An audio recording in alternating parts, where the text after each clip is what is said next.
Hello students, I S.K. Gupta, an English teacher from Laksh, welcome you all to my fourth video lecture in articles. In my previous video lectures, use of a or an were discussed. Now I am here with use of the.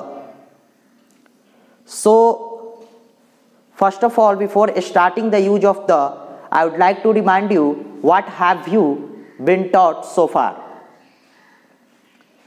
अभी तक आप लोगों ने क्या क्या पढ़ा है? अभी तक आप लोगों ने ए और एन का यूज पढ़ा, कुछ स्पेशल केस भी देखा ए और एन का ट्रांसपोर्ट के नज़र में, ट्रांसपोर्ट में कैसे हम लोग ए और एन का यूज करते हैं जब प्रीपोजिशंस आ जाते हैं तो, और कुछ इसी तरह से कुछ प्रॉपर नाउन में भी हम लोगों ने आर्टिकल्स लगाया था ए और एन का यूज। तो उन सभी चीज़ों को पढ़ने के बाद चलिए आज हम लोग यूज ऑफ द के बारे में जानते हैं। द का यूज हम लोग कहाँ कहाँ करेंगे। चलिए सबसे पहले टू मेक डेफिनिट, किसी भी नाउन को डेफिनिट बनाने के लिए हम लोग द का यूज करते हैं। Because the is a definite article, क्योंकि द क्या है?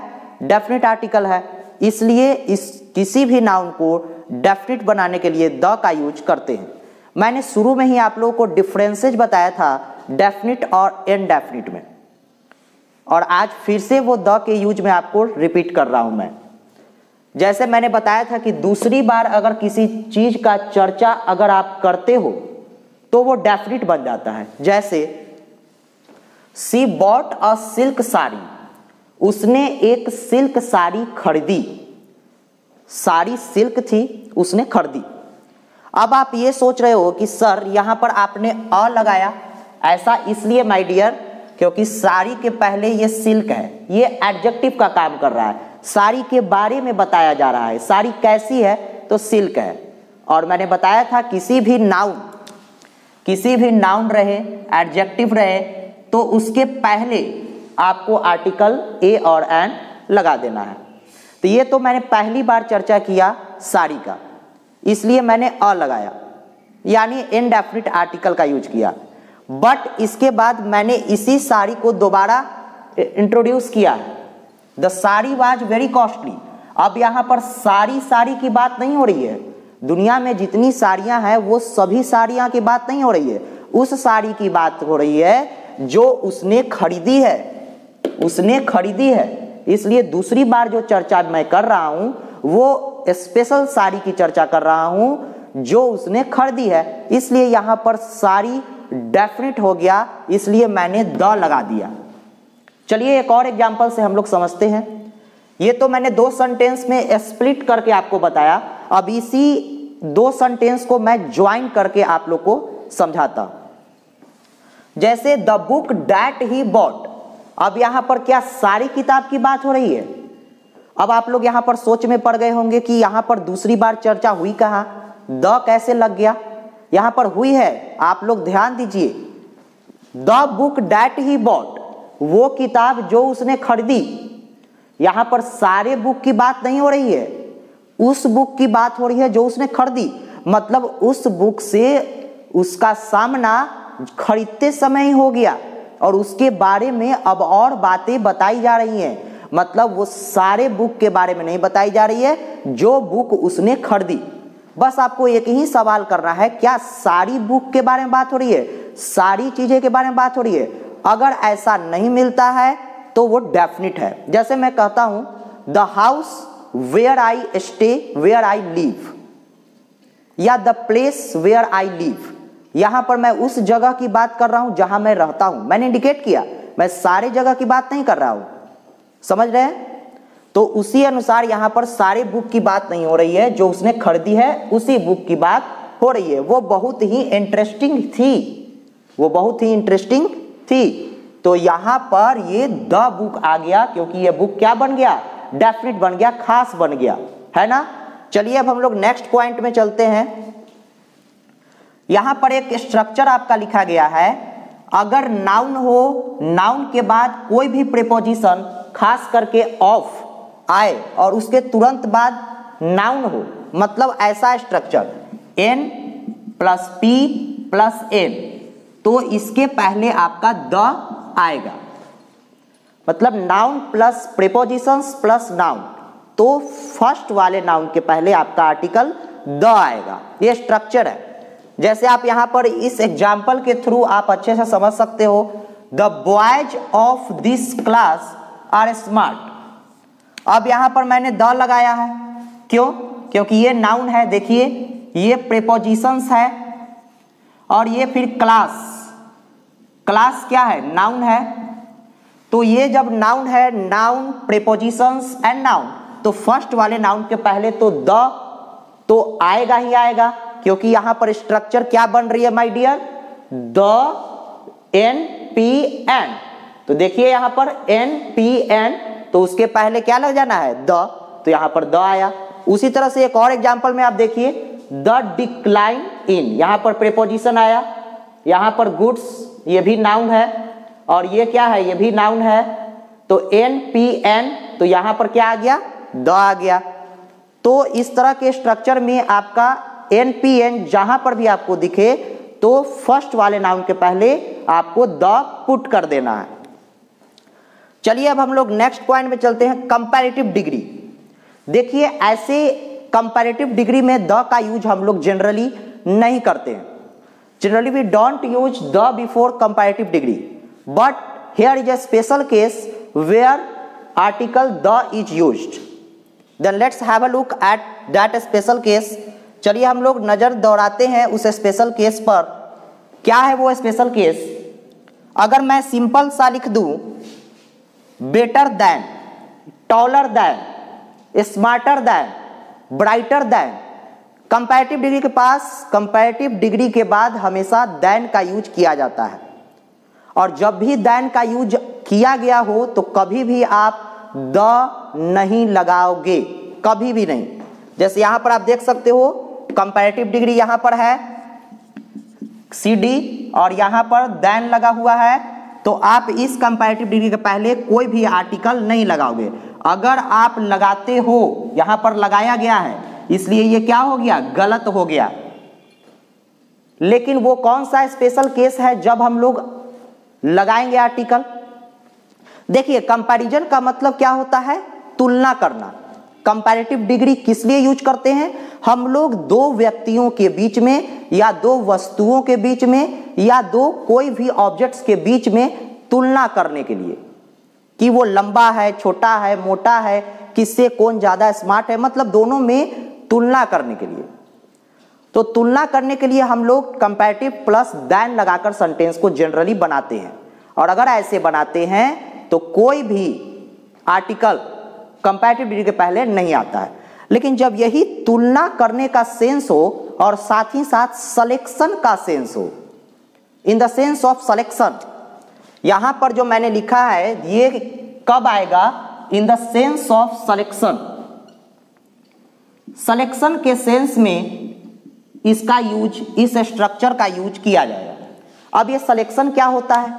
सिलेक्शन मतलब होता है चुनाव। जैसे मान लेते हैं कि आप बाजार गए, आपने बहुत सारे शर्ट्स देखे, काउंटर पर बहुत सारे शर्ट्स आपको दिख रहे हैं। आपने शॉपकीपर से बोला कि एक एक करके मुझे दिखाओ, तो उसने दिखाया आपको।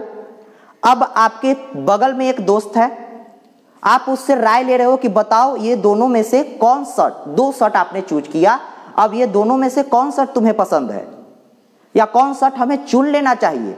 देखिए केवल तुलना करके छोड़ देना तो आप देन लगाकर सेंटेंस को बनाओगे, लेकिन उसी को अगर आप सिलेक्शन करने का भाव हो, मतलब चुन लेना, मतलब उसको पास में रख लेना, मतलब चुनने का सेंस, तो वैसे केस में आपको द लगाना, द प्लस ऑफ लगाना होगा।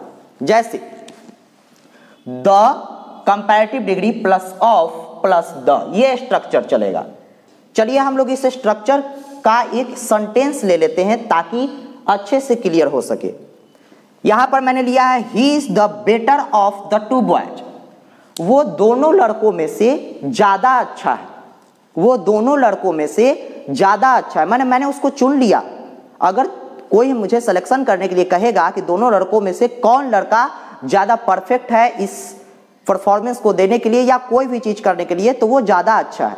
मैंने चुनने का सेंस में ऑफ लगाया, ऑफ लगाकर सेंटेंस बनाया। जैसे ही मैंने ऑफ लगाकर सेंटेंस बनाया तो कंपैरेटिव के पहले द आ जाएगा। आप लोग ध्यान दीजिएगा, अगर कंपैरेटिव डिग्री का यूज सेंटेंस में हुआ है और उसके साथ देन वर्ड नहीं आया है, कौन वर्ड नहीं आया है, देन, तो कहीं ना कहीं द आर्टिकल का आना मस्ट है। जैसे यहां पर he is the better of the two boys, ये बिल्कुल सही सेंटेंस है। लेकिन अगर हम यहां पर द आर्टिकल नहीं लगाएंगे तो ये सेंटेंस गलत हो जाएगा, क्योंकि यहां पर देन के जगह पर क्या आया है, ऑफ आया है। और ऑफ से पता चल रहा है कि ये सिलेक्शन का भाव दे रहा है, और जैसे ही सिलेक्शन का भाव दे रहा है तो आर्टिकल द का आना मस्ट है। किसके पहले, कंपैरेटिव डिग्री के पहले। अब बहुत सारे ऐसे भी स्टूडेंट्स होंगे जिनको कंपैरेटिव डिग्री का पता करने नहीं आ रहा होगा, तो मैं एक ट्रिक बता देता हूं। ऐसे मैं एडजेक्टिव्स चैप्टर में जब जाऊंगा तो इसके बारे में और भी डिटेल बताऊंगा, लेकिन पहले आप ट्रिक जान जाइए कि कंपैरेटिव डिग्री अगर पहचानने नहीं आ रहा है तो कैसे पहचानेंगे। देखिएगा लास्ट में ER या RE लगा रहेगा। क्या लगा रहेगा, या तो ER लगा रहेगा या तो MORE लगा रहेगा। अधिकतर जनरली, ऐसे तो कभी कभी बदलते भी रहता है, लेकिन ये ER और RE लगा रहेगा, तो ये कंपैरेटिव डिग्री को शो करेगा। ऐसे मैं एडजेक्टिव्स में इसका डिटेल बताऊंगा। चलिए अब हम लोग देखते हैं एडजेक्टिव्स। एडजेक्टिव्स का मतलब तो मैंने सिंपली बताया है कि जो नाउन को क्वालिफाई करने के लिए आता है, मतलब नाउन के बारे में बताने के लिए। जैसे कोई आदमी कैसा है, अंधा है, अच्छा है, गूंगा है, या गरीब है, या अमीर है, मतलब किसी भी व्यक्ति, वस्तु, जगह, इन सभी चीजों को बारे में जो बताता है वो एडजेक्टिव कहलाता है।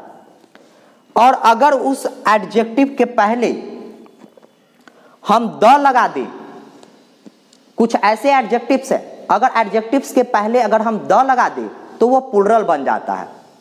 ऐसे हम लोग एडजेक्टिव्स के पहले ए और एन लगाते हैं अगर बगल में नाउन हो तो।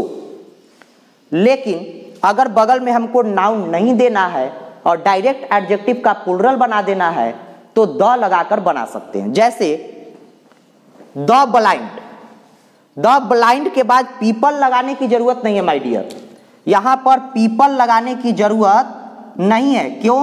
क्योंकि द ब्लाइंड अपने आप में प्लुरल है। ब्लाइंड मतलब होता है अंधा और द ब्लाइंड मतलब अंधे लोग, बहुत बड़ा डिफरेंस आ जाता है। अगर आप आर्टिकल द लगा दोगे तो इसका मतलब मैंने लिखा है यहां पर द प्लस एडजेक्टिव मिलकर क्या बनते हैं, प्लुरल बनते हैं। आप लोग यहां पर गौर करेंगे, द प्लस एडजेक्टिव मिलकर क्या बनते हैं, प्लुरल। तो मैंने यहां पर क्या किया है, बस एडजेक्टिव का यूज किया है और इसके पहले द लगा दिया, तो इसका मतलब पूरे अंधे लोग का जो भी समुदाय है, जितने भी अंधे लोग हैं सभी इसमें आ गए। मैंने बोला द पुअर, द पुअर का मीनिंग क्या हुआ, गरीब लोग। मैंने बोला द रिच, द रिच का मतलब क्या हुआ, अमीर लोग। तो ये क्या हुआ, आप लोग देख रहे होंगे कि द ब्लाइंड मतलब अंधे लोग, द पुअर मतलब गरीब लोग, द रिच मतलब अमीर लोग। तो मतलब जब भी आप एडजेक्टिव के पहले द लगाओगे तो वो क्या बन जाएगा, प्लुरल। इसलिए आप लोग एडजेक्टिव के पहले द लगाना है तो उसको प्लुरल बनाने के सेंस में आप लोग द लगा सकते हो।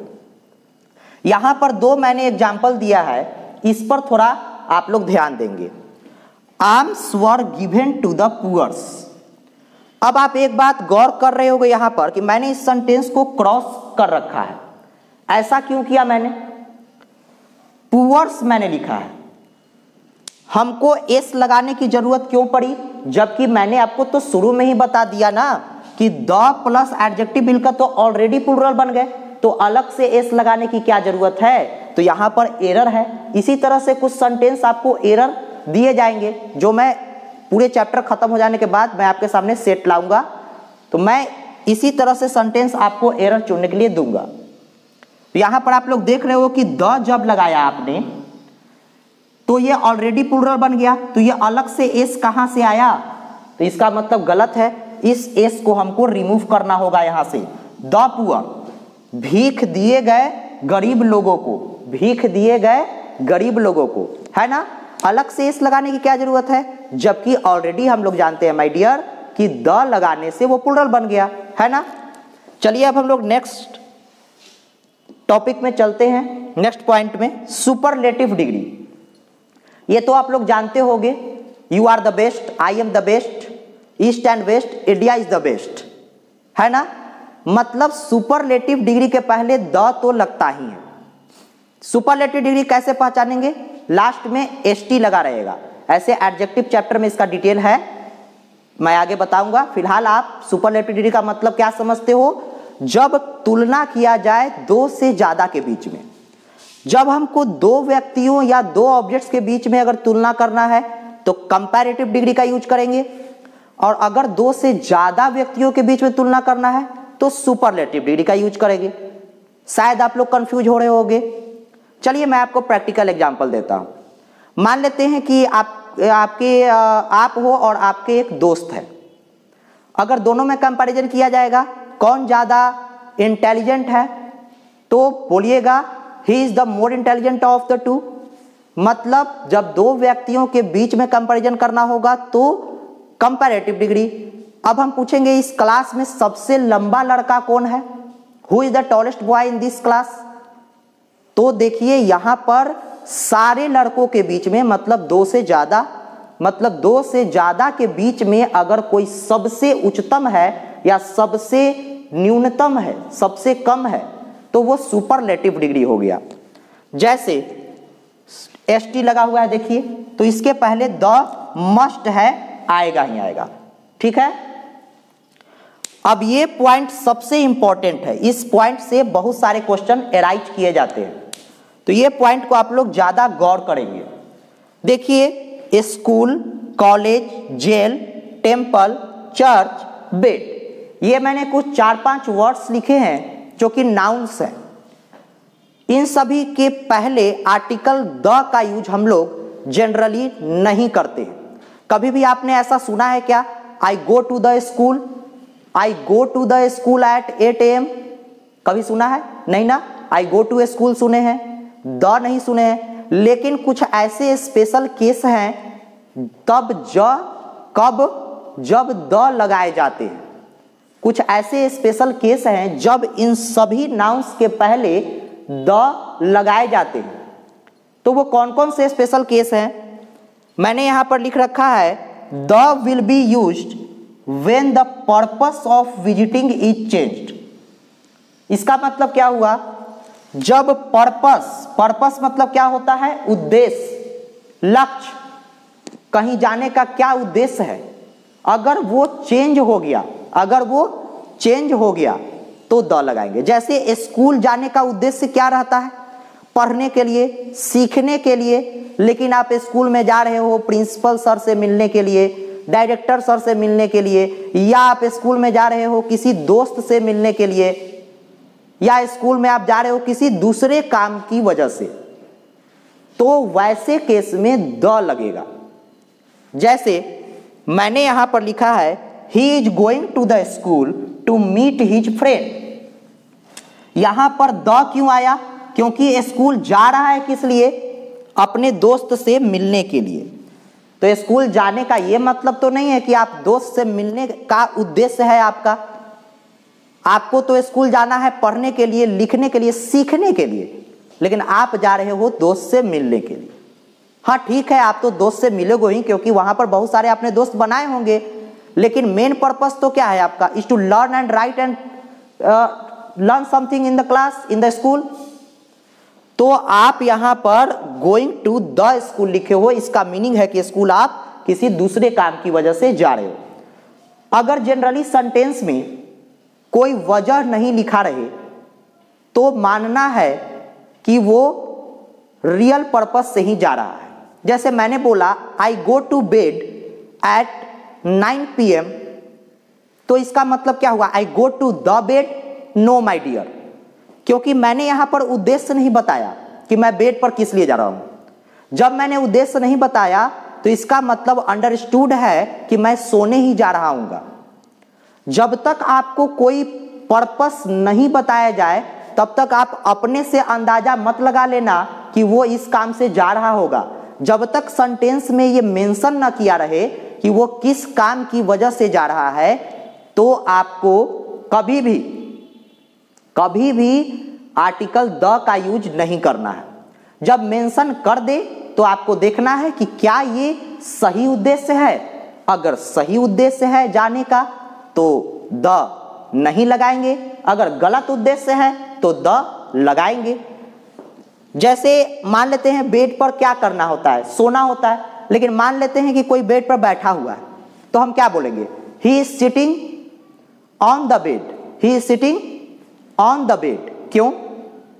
क्योंकि बेड पर बैठने की जगह नहीं है, कुर्सी बनी हुई है बैठने के लिए, सोफा बनी हुई है बैठने के लिए। तो फिर कुर्सी और सोफा का क्या काम? जब आप बेड पर बैठोगे तो कुर्सी और सोफा का क्या काम?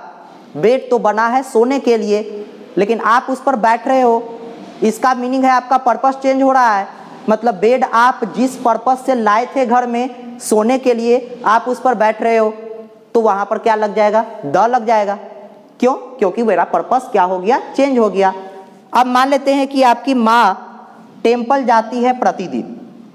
मैंने यहाँ पर कोई उद्देश्य नहीं लिखा है, मम्मी आपकी टेम्पल जाती है प्रतिदिन, तो मैंने यहाँ पर कोई उद्देश्य नहीं लिखा है कि किस लिए जाती है। ऐसे तो पूजा करने के लिए ही जाती होगी, है ना?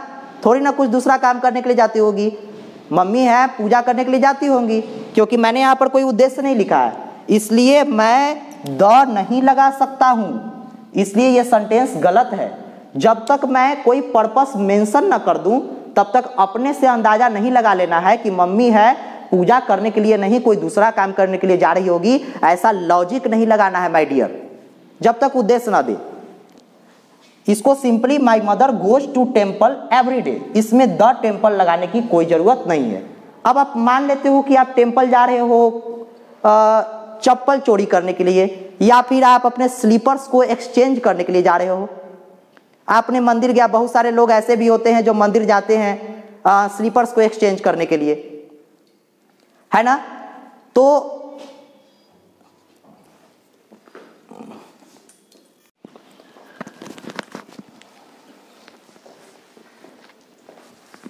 हाँ, तो हम लोग क्या कह रहे थे, पर्पस चेंज होगा तो आपका क्या लग जाएगा?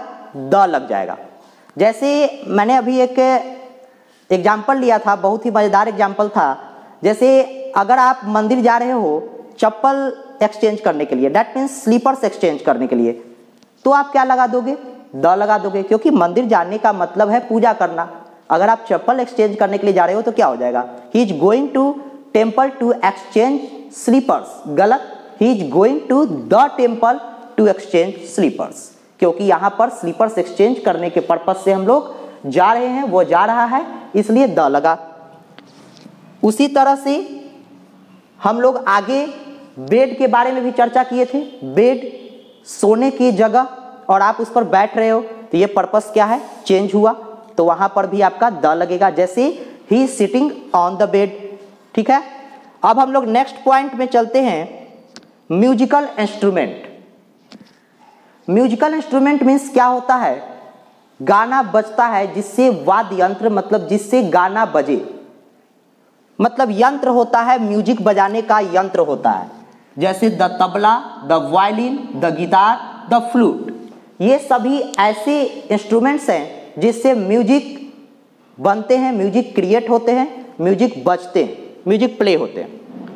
तो कोई भी म्यूजिकल इंस्ट्रूमेंट रहे तो उसके पहले आप द जरूर लगाओगे। जैसे कोई एग्जाम्पल बोल रहा है, he is playing the violin, और मैं एक एग्जाम्पल लिया, ही इज प्लेइंग वायलिन, गलत हो जाएगा। जैसे he is playing the violin, ये सेंटेंस बिल्कुल सही है, क्योंकि ये वायलिन म्यूजिकल इंस्ट्रूमेंट है और इसके पहले द जरूर आएगा। ये आप नोट कर लोगे पॉइंट्स को। नेक्स्ट मैं बहुत ही इंपॉर्टेंट पॉइंट लिख रखा हूं, डायरेक्शन। डायरेक्शन ऐसे सिंपली आप लोग बोलते होंगे द ईस्ट, द वेस्ट। जैसे एक छोटा सा एग्जांपल मैं लेता हूं, ये बहुत ही कॉमन एग्जांपल है, आप लोग हमेशा इसको यूज करते होंगे। The sun rises in the east, in the east, इसका मीनिंग क्या हुआ? पूरब दिशा में, सूरज उगता है। दैट मीन्स यहाँ पर ईस्ट के पहले आपने द लगाया। क्यों? क्योंकि ईस्ट एक डायरेक्शन था। तो क्या इतना काफी है कि कोई भी डायरेक्शन देखा और उसके आगे द लगा दिया? नो, आपको इससे पहले कि आप आर्टिकल लगाएं, आपको कुछ और बातें पर ध्यान देना होगा। देखिए वो कौन कौन सी बातें हैं। जैसे आप लोग यहाँ पर देख रहे होंगे, फ्रॉम प्रीपोजिशन है, टू प्रीपोजिशन है। तो ये आप लोग गौर करो, जो मैंने पहले एग्जाम्पल लिया था, the sun rises in the east, the sun rises in the east, मैंने एक एग्जाम्पल लिया था। तो यहाँ पर इन क्या था? प्रीपोजिशन था। दैट मीन्स अगर कोई भी डायरेक्शन रहे और उसके पहले प्रीपोजिशन रहे, तभी हम लोग उस डायरेक्शन के पहले द लगाएंगे, अन्यथा नहीं लगाएंगे। जैसे आप लोग देख रहे होंगे कि ये ईस्ट के पहले फ्रॉम है, जब प्रीपोजिशन लगा है तभी हमने ईस्ट के पहले द लगाया है। वहीं दूसरे सेंटेंस में आप लोग देखो तो यहाँ पर ईस्ट के पहले कोई भी प्रीपोजिशन नहीं है, कोई भी प्रीपोजिशन नहीं है, इसलिए मैंने ईस्ट के पहले कोई भी आर्टिकल दैट मीन्स द नहीं लगाया। अब आप लोग यहाँ पर गौर कर रहे होंगे कि सर इसमें तो प्रीपोजिशन लगा है, बगल में डायरेक्शन भी है, तो द लगा दिए, तो ये सेंटेंस गलत कैसे है? मैंने इस सेंटेंस को क्रॉस कर रखा है, ये सेंटेंस गलत है। He is going to the North America गलत है। ऐसा क्यों मैंने कहा? ऐसा इसलिए कहा क्योंकि ये जो नॉर्थ डायरेक्शन आप देख रहे हो, ये डायरेक्शन नहीं है माय डियर, ये एक जगह है। नॉर्थ अमेरिका एक जगह है, साउथ अफ्रीका एक जगह है, इसलिए ये एक डायरेक्शन नहीं है, इसलिए हम लोग द नहीं लगाए। हालांकि यहाँ पर सारे कंडीशन हमको मिल रहे थे, लेकिन डायरेक्शन नहीं मिला। वो डायरेक्शन हम लोग कंफ्यूज करने के लिए वहाँ पर दिया गया था। दरअसल में वो एक जगह का नेम है, जैसे नॉर्थ अमेरिका, साउथ अफ्रीका, ये सभी सेंटेंस को आप देखकर कभी भी ऐसा मत सोच लेना कि ये डायरेक्शन है। ओके, डायरेक्शन रहना चाहिए और उसके पहले प्रीपोजिशन रहना चाहिए, तभी हम लोग द लगा पाएंगे। Okay, have you got my point? I hope you would have got. So what to do now? You have to note down these points in your notebook and learn, and try to grab the concept after watching my video lecture again and again. In my next video lecture you will be taught some more usage of the. Okay, till then, thank you very much.